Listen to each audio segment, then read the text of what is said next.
Okay.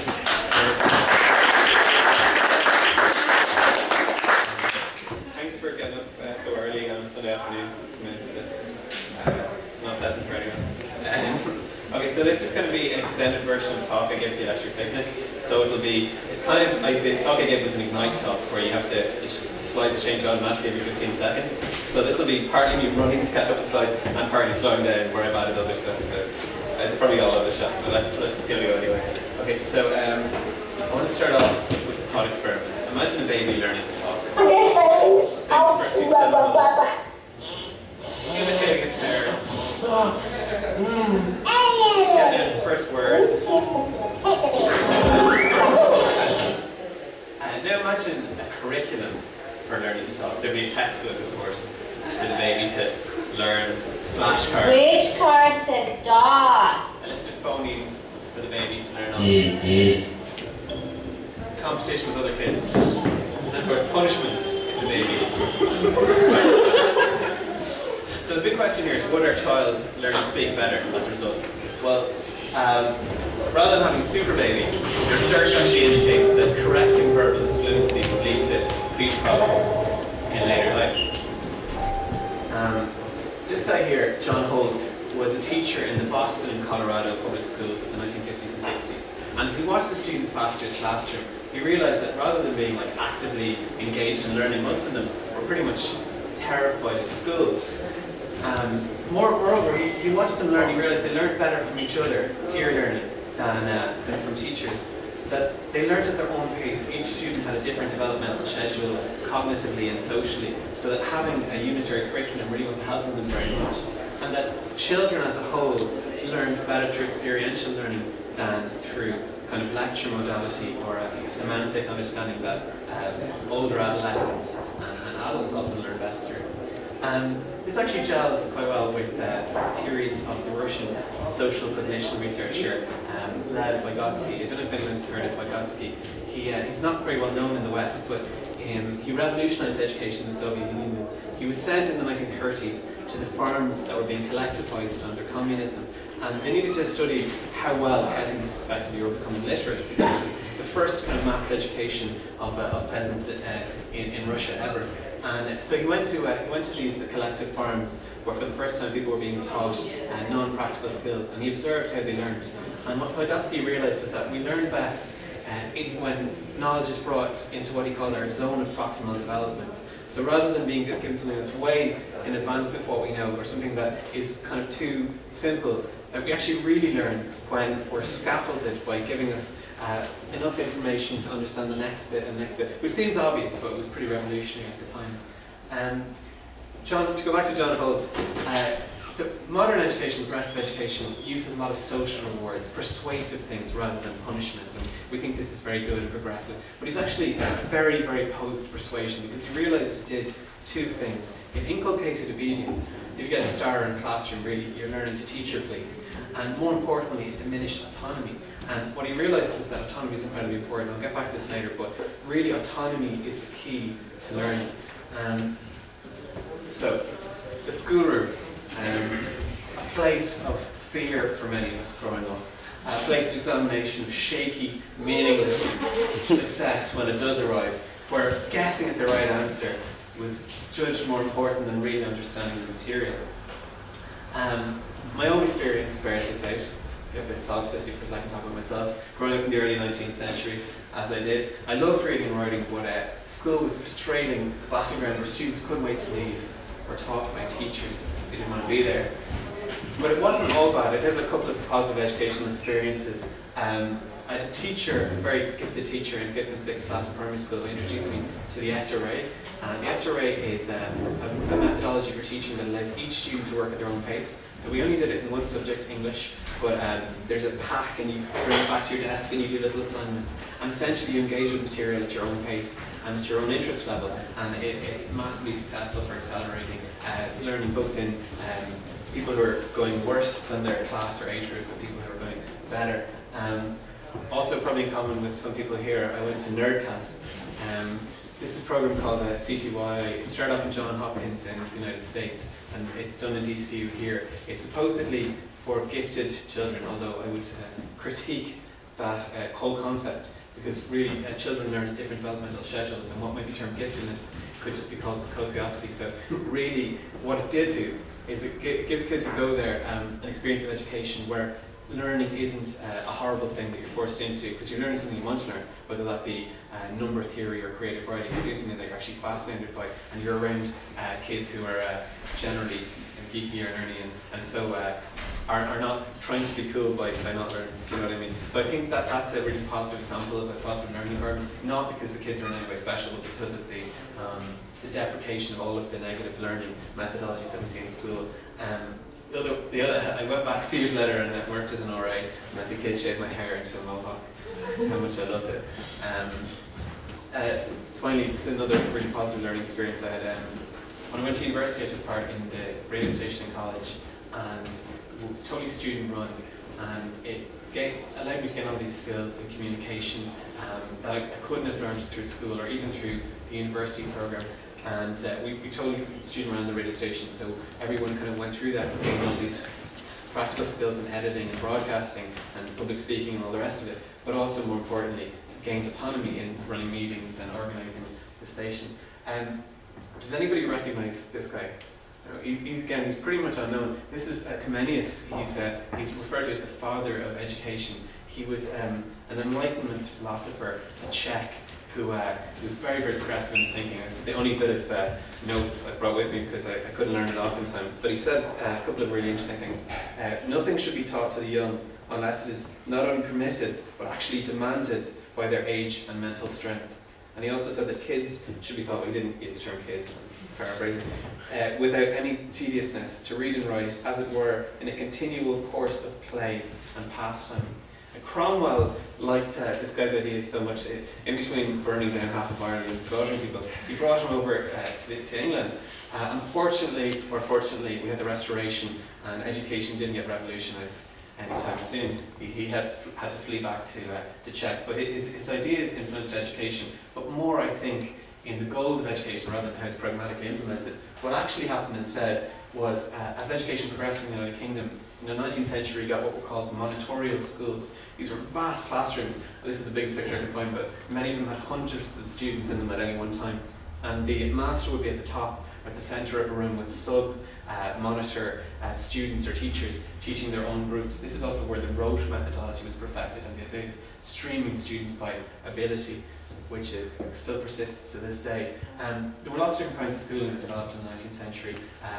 For the first time, women were educated en masse, but only unfortunately for practical and household kind of chores, and for ladies of the upper classes that extended to various ladylike activities. But the classics might have been taught a little bit, but very little mathematics or sciences or anything like that. But it's here that you already see education being bisected. As we have today in Ireland, you have FOSS, you have academic, you have post-leaving cert education. Already this determination what you're suitable for and how you should be educated into it.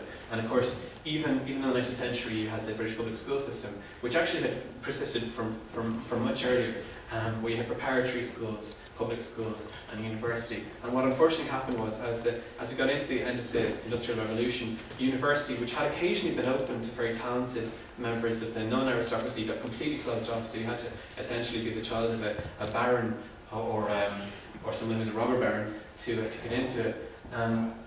But schooling as we have it now, with uniforms, with segregation by gender, segregation by age, teacher at the head of the classroom, is very, very influenced by the Prussian education system. They're the first to introduce second-level education. They weren't trying to produce articulate, well-rounded adults. Fraser here, they had an entirely different set of assumptions and goals for their education system. What they wanted to do was to create a one-size-fits-all model that could evaluate students and deselect those judged unfit and create what they called fixed patterns of reaction to authority. In other words, condition people to obey en masse, and to prepare people for the burgeoning industrial revolution.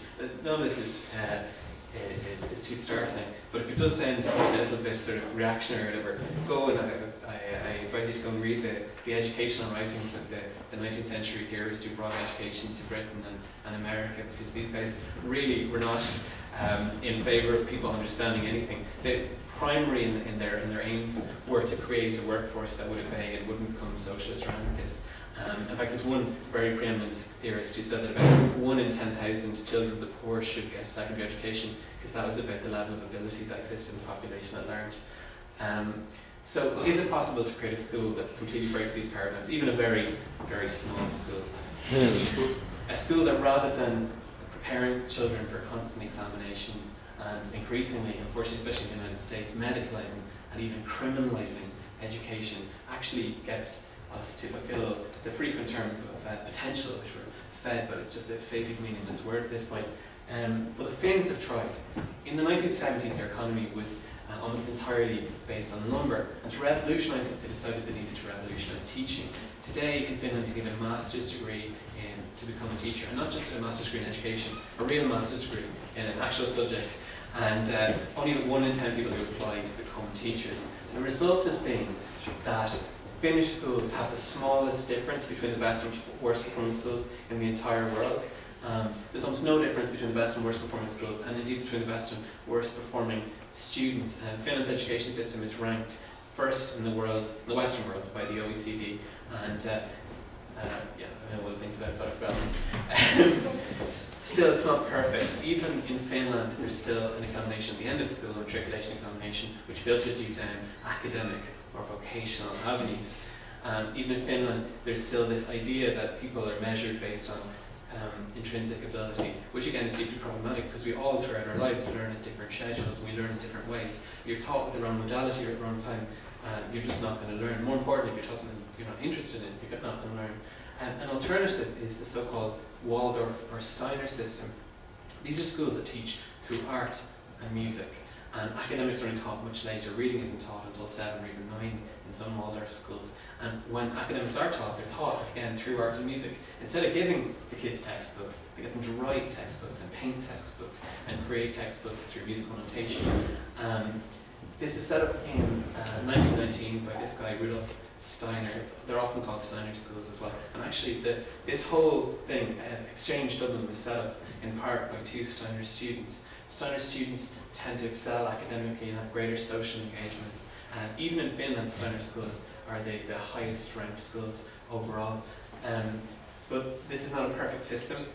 In addition to looking a lot like Jeremy Irons, Rudolf Steiner was heavily involved in the quasi-cultish theosophy movement, which in the 19th century sought to merge religion, spirituality and science in a very murky way. And the reason this is a bit problematic isn't just the swastika at the top there, it's the fact that this was brought into Steiner education in something that I'm going to mispronounce. It's called something like anthropophosophy or anthroposophy. Anyway, what it is the belief that we're all reincarnated, that the earth was created literally by a deity, that there's a magical, mystical connection underlying all things.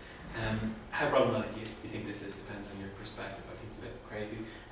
Steiner kids learn this system of dance called eurythmy, which again, it physically expresses a lot of these theosophic ideas. So they're great schools, but they will be taught things that are kind of mad. This is another alternative. This is Summerhill School in England. It was set up in 1921, and it's the world's first democratic school.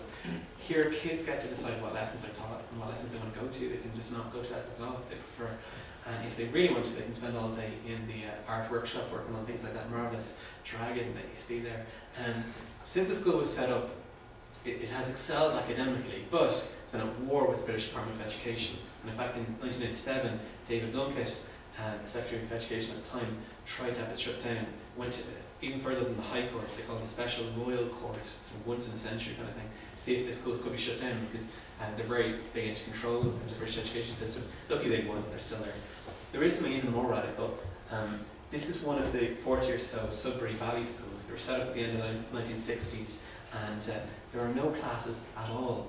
The teachers are just there to facilitate. The school is a gymnasium for learning. It's full of musical instruments and tools and art supplies. And generally when kids go, they spend their first year just playing guitar or just playing Zelda or just doing all the stuff that is of dubious educational value. But what happens is, over the course of their education, or maybe that's not an appropriate term, over the course of their learning, they acquire autonomy, and by the end they seem to develop interests in things. Sudbury Valley students are ranked highest of any school system for life satisfaction and satisfaction with their employment in later life. They work all across the board in everything from psychoanalysis and to mathematics, and oftentimes by the end of their school term they're studying at a university level just off their own backs, and over 82% of them graduate college or other high level institution. This is a guy called Daniel Pink. I don't know if anyone's seen this TED Talk. He's talking about motivation, and he applies motivation to business, and he says, we know all this stuff about motivation from research psychology, we don't apply any of it to business. That's all true about education as well. We don't apply any of it to education either. And he doesn't use this term, but what he's really talking about is self-determination theory. And self-determination theory is just the whole area of study of motivation in psychology. The three key findings in it are that motivation is mostly related to autonomy, how much control we have over our own actions, how much control we have over our schedule and what we do, competence, how much ability we gain and stuff as we do it, and relatedness, how we're relating to other people through doing things. And I mean, if you look at that, really when you think about it, that's entrepreneurship. When people talk about entrepreneurship and motivation, these are all the things that someone gains. This is why your boss loves his business way more than you do working for him, because he has all these things and you don't. The other important element of motivation is whether it's intrinsic or extrinsic. So if we reward or punish someone, that's extrinsic motivation. If they're self-motivated by interest, they have all these other motivations, cognitive, affective, connotative. That's the desire to learn and understand. So internal motivation gives us autonomy, and it's the only true kind of way to really be interested in learning. This is Isaac Asimov. I want to play a brief clip of him saying something, and then I'll talk about it. Do you think that we can educate ourselves? That any one of us, as you once said, at any time can be educated in any subject that strikes our fancy? Well, the key words there are that strikes our fancy.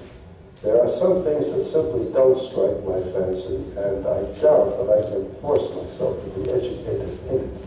I've never really been interested in economics, for instance, or in psychology, or in art as a non-spectator to really know what art is all about. And therefore, even if I try to read about it, it bounces off. Okay, so the reason that they're asking him this question, this is from a program called Bill Moore's World of Knowledge, and kind of program that doesn't get made anymore, a wonderful show in the 1970s. And they're asking him this because I'm sure a lot of you have heard of Isaac Asimov as the author of science fiction books, I Robot, and all that kind of stuff. But he wrote over 500 books. He was an enormous polymath, most of them on the hard sciences, and not in areas that he trained in. He was a chemist by education, but he wrote in all sorts of different domains. And so what he's saying is that interest is a key driver of understanding. It sounds obvious, but our education system completely ignores this. By teaching or allowing to learn what we're interested in, we can really excite people about learning. By forcing them to learn something that they're not interested in, even Asimov here can't write a book about something he's not into. I want to suggest that in the era of MIT OpenCourseWare, of the maker movement of Khan Academy, that we should build what Ivan Illich called reference services to educational objects. These would be open spaces within the city where people can come, use the real tools of a real workplace, whether they be academic or musical or industrial, and learn whatever interests them at their own pace and together. Just going to skip through these. I'm not talking about a new kind of thought centre or deity or anything like this. This is not education for skills for the unemployed. This is lifelong learning for all of us. Because learning is actually one of the most joyful experiences in life. We've just been taught to hate it. There's a potential here to have guest lectures from artists and scientists, to film everything, put up online, use all the new resources that we have now to build a comprehensive system of learning, which is completely independent, completely autonomous, completely voluntary. It sounds utopian, but this whole centre, Exchange Dublin, is run on a voluntary basis, runs thousands of hours of activities like this today. Things like knowledge exchange, organised by Richie here, and lots of other activities that people volunteer their time, because actually we're conditioned to believe that motivation is primarily monetary, and it's just not true. Motivation is primarily intrinsic. People genuinely do things that offer them joy and that give them social rewards, things like that. This is Ivan Illich, just to go back to him briefly. He is brilliant because there are lots of people who've critiqued education. John Holt, John Taylor Gatto, Comenius, but Ivan Illich is special because he offers us a solution, a way of revolutionising education. One of the things he wanted to do was make manufactured objects hackable. This is the One Laptop for a Child project. And you might be familiar with it. It's a project to give laptops to the third world and cheap laptops to schools all around the world. But the important thing about it is that every part is user serviceable and is assemblable, from the software to the hardware. Ivan wanted to make this ubiquitous. He saw what happened when valve radios became transistor radios, and tens of thousands of people all over the world who trained as amateurs and hobbyists and made businesses out of fixing radios suddenly were confronted with something that wasn't user repairable. And he wanted to make this ubiquitous, and I think the maker movement and the making things at home is starting to make that a reality again. He also wanted skill shares. So a lot of these things are just kind of happening organically, things like Mutant Space in Ireland where you can volunteer your time. You can say, I can do these things. Can you do these things? Let's do something together. This is Dave Edgar's TED Talk. Has anyone seen this one? This is about, actually won the TED Prize, some stunning great amount of money a couple of years ago with this. Dave Eggers is, of course, an award-winning writer, but he's also the editor of McSweeney's magazine. And he won for giving a talk about this. It's the 826 Valencia project. So what he did was he put into place something that I've noticed you talked about. And this is what I meant when I said reference services to educational objects. So they moved offices with their magazine. When they moved to a new building, they didn't just move the magazine, they opened it to the public. So kids from all the local schools could come in when they got out of school at 2 or 3 in the afternoon and go into where they're actually making the magazine and work with some of the top writers in the country and in the world to work on their homework, to help with the magazine in a real production environment. So he's taking away that separation of business and of the academy and just making it all about learning as part of life. Again, it's called deschooling society. So you're probably asking yourself, if you're anything like me, what can I do? This sounds great. Well, we're actually trying to do something about this. We've been meeting here for the last few weeks, myself and Richie, Tom, who helps to run Exchange here, Seb, who's gone wandering, and a few other people. We're trying to make this a reality in the city. These are the sort of the rough things that we're thinking the space could do. We've separated it into quiet and loud, so everything from music to technology, biotechnology, hacking, to having a library where you can actually read journal articles, which the public can't do, read academic books, a place where you can learn at your own pace. You can come in and write down, I want to learn Japanese. Jim speaks Japanese, you meet up and learn and teach just for fun. There's already some amazing learning initiatives in the city. This is the Hackspace, Dublin Hackspace Tab, teaching people how to do circuitry at the Electric Picnic. This is Stitch and Bitch. It's a book that's spread the joy of knitting around the world. Once again, there's actually a group that meets here, and it's made it kind of cool again to knit. There's also stuff going on with people knitting and stitching, crocheting, non-Euclidean geometry, because it turns out that the best way to describe certain mathematical forms present in nature is to knit them. This is Schomburg's free bike workshop. They offer free workshops on how to build and fix your own bike, and they even give you the parts. There's so many empty spaces in the city, literally thousands, just a few. If we could get our hands in one, we could make something really special, I think. How do we pay for it? This is how 826 Valencia works. They have a pirate shop. Now, I think this is a real-world example of what they call the freemium model in software. Youngsters and hipsters come along and buy the pirate supplies, and it fuels not just the school aspect of it, but the rent for the whole building is paid for through this. This is sprung up all around the States. There's a superhero supply store in another city tied to one of these on-school initiatives. And I think we've been talking about, it's just an idea, but we could do a maker kind of store in Dublin. The maker movement is all about hacking technology, building your own stuff. Brings kind of this software, open source ideology into the real world. There's numerous websites which deliver projects. No real way to get a lot of equipment for them. What if we could sell things and allow people to do things like this?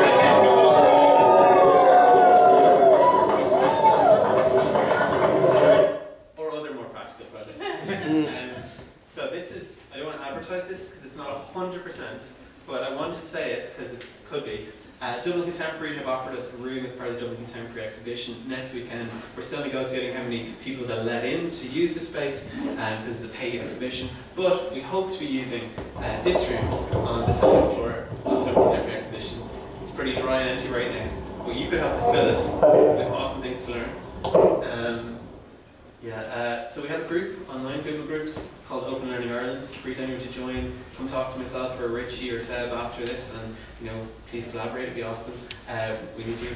I'm going to finish by just playing another clip. I've probably gone way over time here, but this is another clip of Isaac Asimov, and I think what he says is really pertinent to how we need to reform education and why we need to reform it, especially right now. Can we have a revolution in learning? Yes, I think not only we can, but I think we're going to have to. As computers take over more and more of the work that human beings shouldn't be doing in the first place, because it doesn't utilize their brain, It stultifies, it bores them to death. There's going to be nothing left for human beings to do but the more creative types of endeavor. And the only way we can indulge in the more creative types of endeavor is to have brains that aim at that from the start. You can't take a human being and put him to work at a job that underuses the brain and keep him working at it for decades and decades, and then say, well, that job isn't there, go do something more creative. You have beaten the creativity out of it. Okay, nice.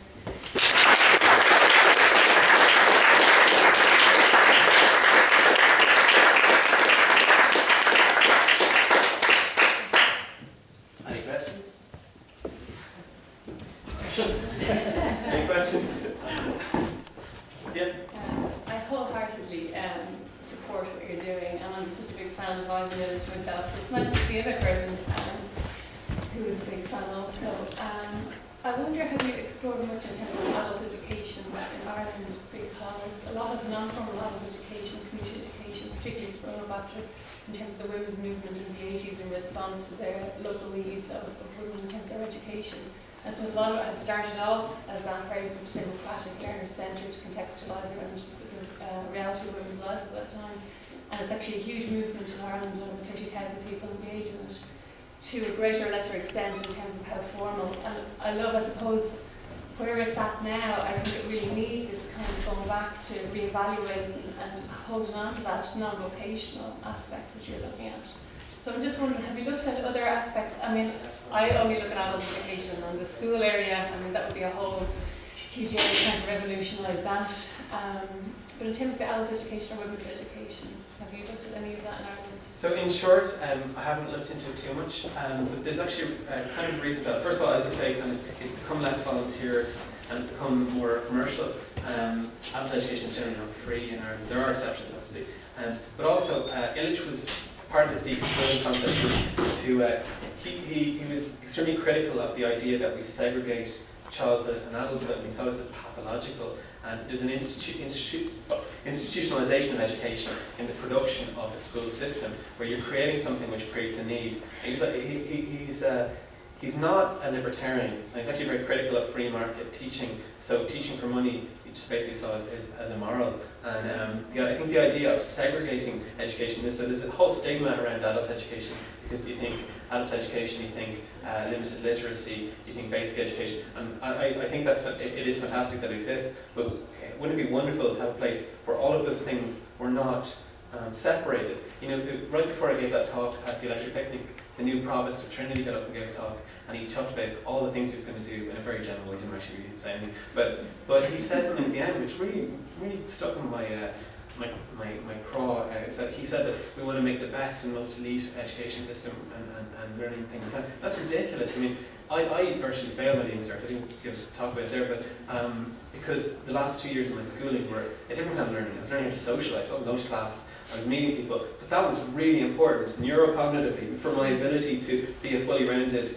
human being. And then I was much more aspy, shall we say, as a kid, because I had no social, emotional education, no effective understanding. And those things are really important. This idea that I think that the difference between people's ability to learn, like Asma said, people's ability is much smaller than we think. In the 19th century, people thought that really only very few elite people, good reading generally, could learn at a high level. Now we sort of think, okay, we have people of these different gradations in society, and it's really important to get people who are illiterate, which it is, you know, back into literacy and stuff. But I think there's no reason why somebody who has managed to struggle, and it's a huge cognitive task to function as, let's say, an illiterate or somebody who's got a very low level of education left, maybe after primary school, it's really cognitively taxing to function on that level in society. That person's probably pretty bright.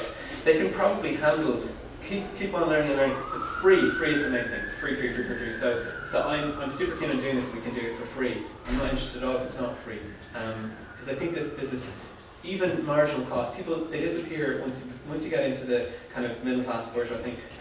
Costs disappear. So let's say the Dublin Contemporary Exhibition is €15. That seems reasonable to them. That seems totally unreasonable to me, because I'm aware of how many people are excluded by that. And I think even marginal costs, I mean, they're not marginal if you're poor. They're significant. You know, I don't know if that answers your question. So, yeah, absolutely. I'll talk to you hopefully more about this. Yeah, cool.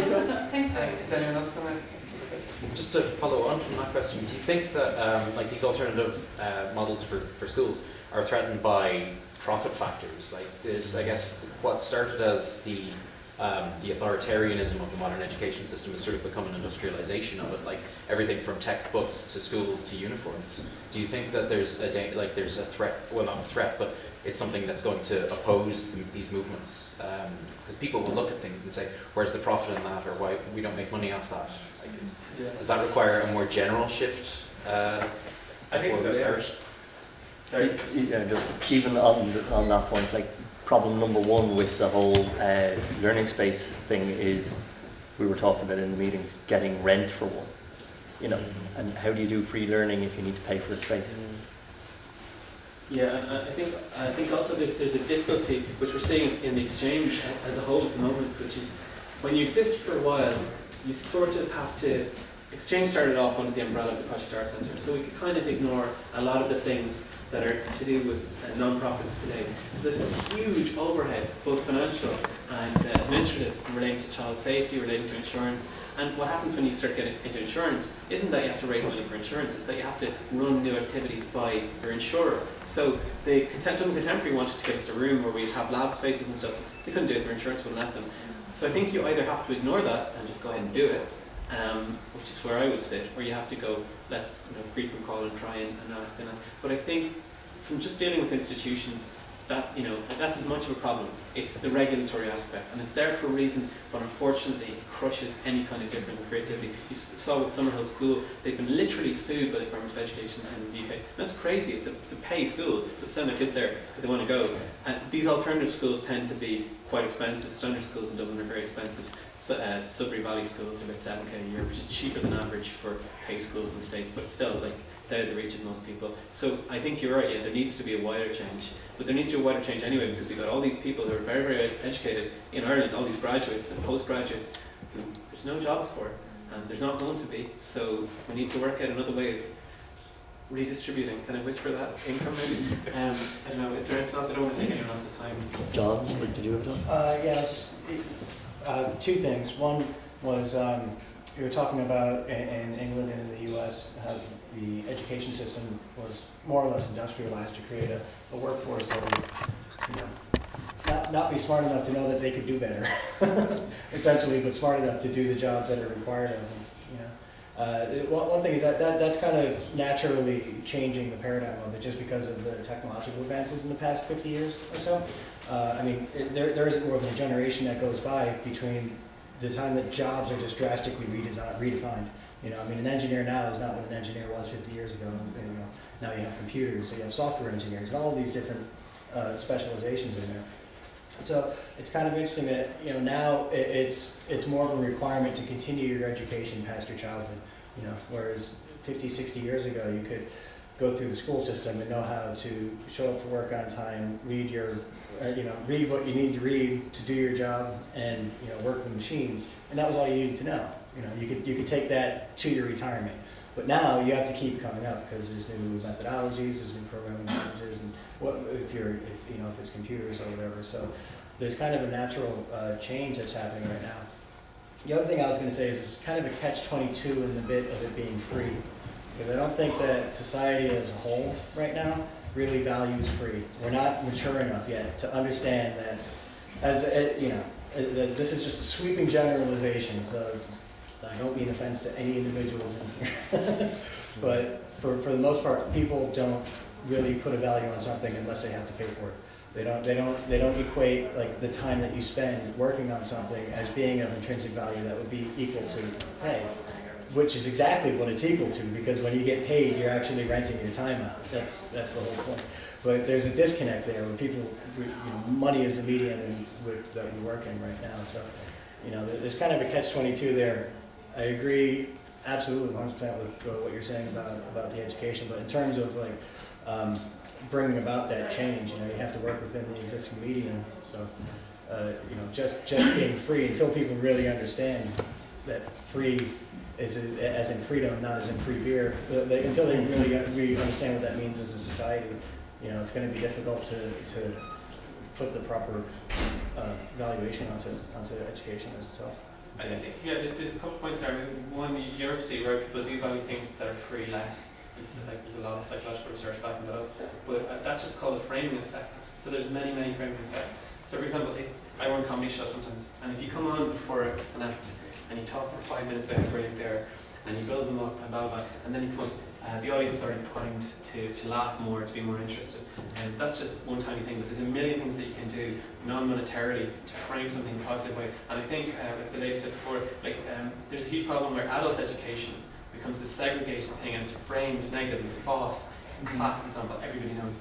90% FOSS courses really worthless, they siphoned off money, blah blah blah. But it became framed in a certain kind of way. And even with money, framing is still really important. So even if something is charged, how it's perceived and how it projects itself. This is why what Dave Eggers does is so clever, because he's got this high status magazine, McSweeney's super hip. It's like the Onion for uber hipsters. And he's got his own books, which again are like very accessible, but regarded as extremely cool and stuff. And he's using those to make something cool. And there's no charge involved there. It's an entirely free service.